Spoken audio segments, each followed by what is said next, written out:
What is up guys? Welcome back to the channel. Today's video is another Lumafusion tutorial and I'm going to be showing you why Lumafusion is good for photo editing. So let's head on over to the iPad and get into it.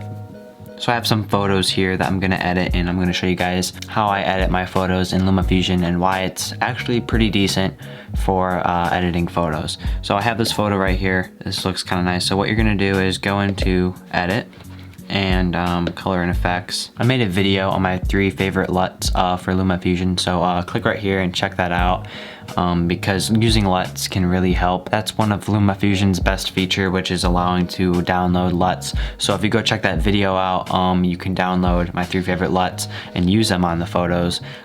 So in this video I'll be using some LUTs along with just editing in general. So without using a LUT, I'm gonna go into original. And as you can see, there's all these little toggle thingies for scrolling. Go right here to the top ones with all these dots. You can scroll around, and as you can see, it kind of takes a little bit of the brightness down into certain thingies.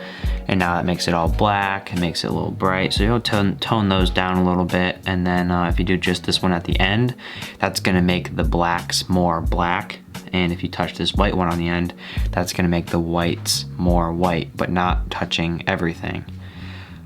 So I'm just gonna take that down a little bit. And then if you do these two, this makes it more, this is the contrast pretty much, because obviously that's way contrasted and that's under contrasted. So you just wanna adjust these every time you go into editing a photo. And then obviously the brightness, but I usually don't touch that one too much. And then the contrast, which we kind of already did. And then you have the saturation. I usually don't use this too much. I keep it around pretty much normal. And then the highlight, I usually always take down a good amount. And then the shadows, you can mess with those. Sometimes I like to bring out the shadows a tad to reveal more of what's in the shot if it's really dark. The cool thing about Lumafusion is to have these colors.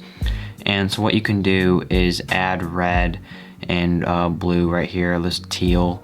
So if this is what it looks like, I can go a little bit more and give it more of a warmer red vibe. Obviously, you don't want to go a crazy amount like, you know, like that to where everything's looks messed up, but a good amount to where it just makes it a little bit nicer. And then even if you go that way with red and this way with pink and that way with blue, sometimes it can look good for a certain photo just by doing a smidge, because you never want to go too much with this or else it can really make a photo look really interesting. Unless that's what you want to do, then you do that. But so I have this red going that way. I'm going to take this one down to yellow a little bit and kind of give it that I don't even know, it just looks nice.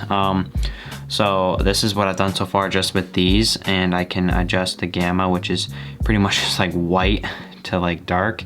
So I'm gonna keep it around like just a tad more. I don't usually mess with the hues because that just really changes the colors of everything.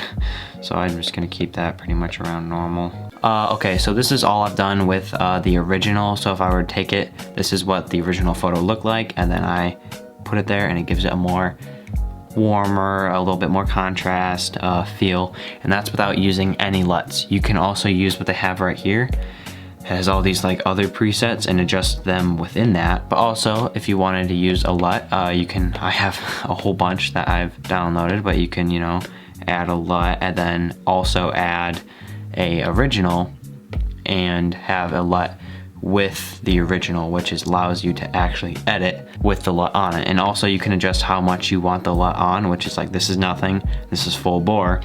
So you can go halfway, you can go a little bit, just give it not so much, because some LUTs can be very harsh, so just give it a little bit of a touch. So I'm just gonna add it like right about there, then you can adjust the original and add it. That's what's nice, is that you can actually edit the original itself while having a LUT on it. That's a nice feature, and I'm glad Lumafusion is doing that. And also they are coming out with an update in like a month, I think.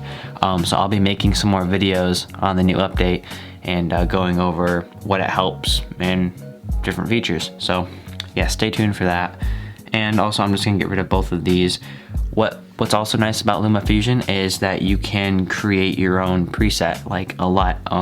Once you're done editing with using a LUT or just original, you can save that and it will put it under like your saved effects. So all you have to do is click the star right here with the plus and then name it, and then click that little other star with the plus and it will save the effect as a preset. So now all you have to do is when you going into edit of a photo, click the star in the very far right corner, and I have all these other weird ones, but I have these teal and orange ones, and this is what the LUT looks like.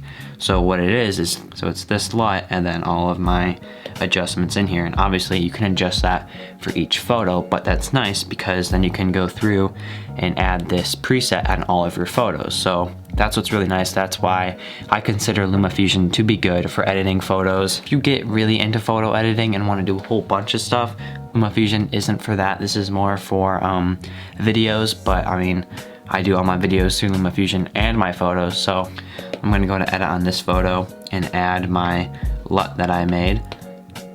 And as you can see, it looks pretty nice. I like it. It gives it a nice warm orangish kind of color and then a good blue, like a teal in a way. I call it the teal and orange, but it's not really. But I mean, this is what it would look like without it. So that was the photo, and this is what it looks like with everything. This is what it looks like with just the LUT, and then this is what I did within all these little adjusters. And what you can do is once you are done editing your photo, just have this line right here on the photo and click that share box in the corner and then click snapshot, and it will save that photo straight to your camera roll. And then boom, you can put it on Instagram, you can do everything. Because Lumafusion is meant for videos, so usually you'd have to export the video and then screenshot it. This one, with this, you can just screenshot it right from in Lumafusion right to your photos. So you can do that to a whole bunch of them. But what you can do is put the LUT on the photo, and then we go back and then copy, and then select the rest of your photos, and then paste.